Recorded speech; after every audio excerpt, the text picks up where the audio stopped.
Basic press conference होगी, तफसीली बात वो कला उनके करेंगे खान साहब के।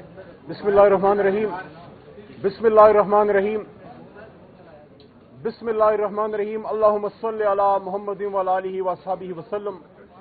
12 फरवरी 2024 सुप्रीम कोर्ट ऑफ पाकिस्तान। आज इमरान खान साहब की सेहत के हवाले से बड़ी अहम पिटीशन थी। उस सिलसिले में आज ये तीसरी पेशी थी और आज की जो प्रोसीडिंग हुई है, आगे तो अल्लाह खैर रखे, मैं उसको खुशाइम समझता हूं। उम्मीद है कि जो मोहतरम चीफ जस्टिस साहब ने जो डायरेक्शन दी है, जिसकी तफसील सलमान सफदर साहब और खान साहब के दीगर वकला के ज्यादा डिटेल से बताएंगे, आपा भी आएंगी, लेकिन जो मैं समझा हूं कोर्ट रूम नंबर 1 में, मैं इसको खुशाइन इसलिए कहता हूं कि कम अज कम एक उम्मीद बनती है कि अब खान साहब तक एटलीस्ट डॉक्टर्स की रसाई तो हो जाए।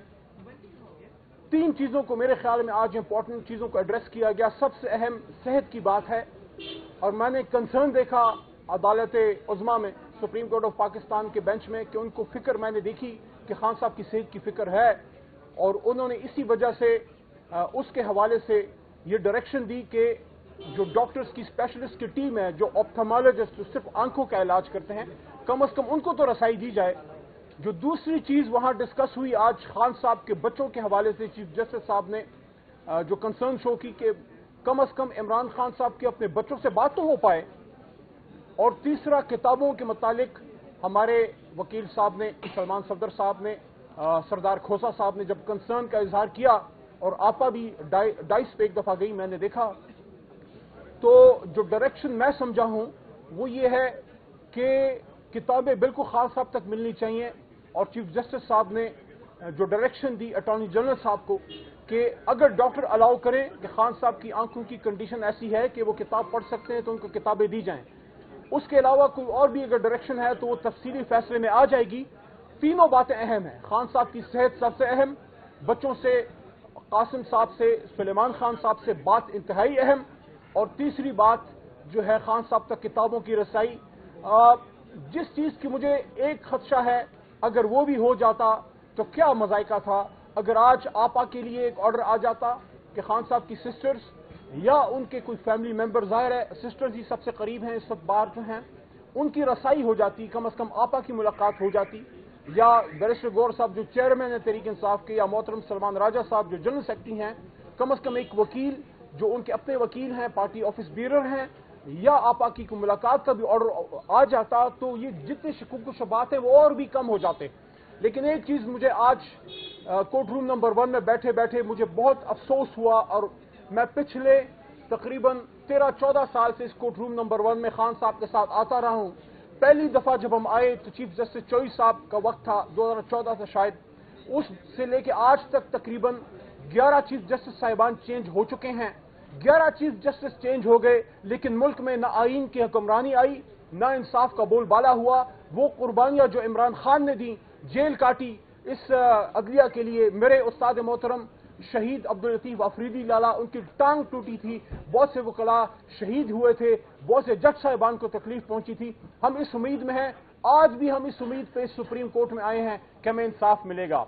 हालांकि 26वीं और 27वीं तरमीम के बाद क्या नहीं हुआ, लेकिन उसके बावजूद हम आईन पर यकीन रखने वाली जमात हैं। लेकिन मुझे कोर्ट रूम नंबर 1 में इस चीज पे दुख हुआ कि जब उनकी आंख की कंडीशन पे रिपोर्ट पेश की जा रही थी, मुझे दुख इस चीज का हुआ, मैंने अपने भाई इजाज को भी कहा जो मर्दान से आते हैं, तशरीफ लाते हैं हमेशा, मुझे दुख इसका हुआ कि यार इमरान खान सिर्फ तहरीक इंसाफ का चेयरमैन नहीं है, वो एक सिर्फ साबिक वजीर आजम भी नहीं है, वो इस मुल्क का जिंदा एक हीरो है, और उससे भी बढ़ के आज उम्मत मुस्लिमा का लीडर है। उम्मत मुस्लिमा में 3-4 ही आपके पास लीडर रह गए हैं, या तैयब उर्दगान साहब है, या मोहम्मद बिन सलमान साहब है, या इमरान खान साहब है। तो इस वक्त ये इमरान खान सिर्फ तहरीक इंसाफ की नहीं, उम्मत मुस्लिमा के लिए इंपॉर्टेंस है, उनकी पाकिस्तानियों से भी ज्यादा उम्मत मुस्लिमा के लिए इंपॉर्टेंस है।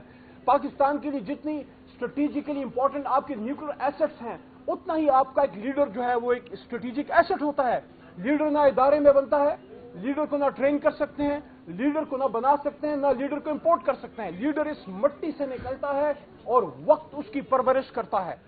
लेकिन अफसोस कि हम अपने मुल्क में अपने लीडर्स की हिफाजत ना कर सके, हम उनका ख्याल ना रख सके, ना कायद आज़म का ख्याल रख सके, نہ بھٹو صاحب کا رکھ سکے اور نہ عمران خان صاحب کا. اللہ کا کرم ہے کہ خان صاحب زندہ ہے, ورنہ وزیر آباد میں لوگوں نے تو اپنی کوشش کر لی تھی. میں یہ سمجھتا ہوں, مجھے بڑا دکھ ہوا کہ اپنے لیڈر کے ساتھ ہم کیا کر رہے ہیں. عمران خان کی بینائی کا کم ہونا, کیوں آپ نے 3 سال عمران خان کو ایسی حالت میں رکھا کہ قوم کی لیڈر کی بینائی پہ فرق پڑا ہے.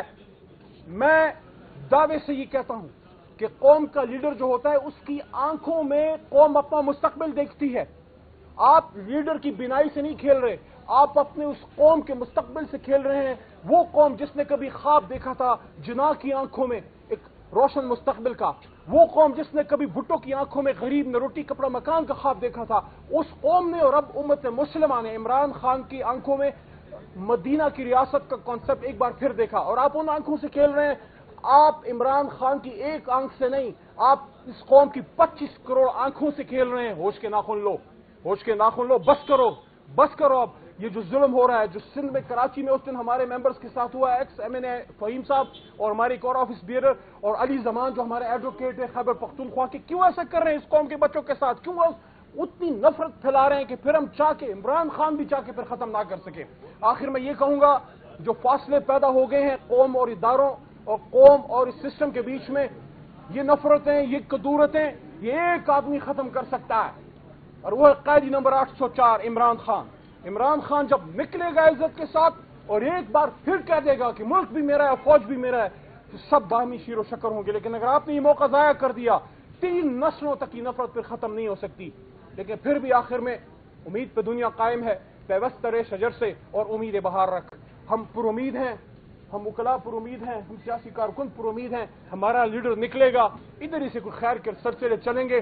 آج صبح میں نے امید کا اظہار کیا تھا کہ اچھا کوئی فیصلہ آ جائے سپریم کورٹ سے جس میں اور کچھ نہیں تو عمران خان کی صحت کے حوالے سے کوئی پیش قدمی ہو. امید ہے کہ اس سے کوئی بہتری ہوگی, لیکن میں زیادہ لمبی امیدیں بھی نہیں رکھتا, کیونکہ ابھی تک ہم نے ان عدالتوں ہر جگہ سے اپنی امیدیں ٹوٹتی ہی دیکھی ہیں. لیکن اللہ کہتا ہے وَلَا تَقْنَطُوا مِن رَحْمَتِ اللَّهِ, اللہ کہتا ہے نا امید نہ ہونا, تو ہم نا امید نہیں ہیں.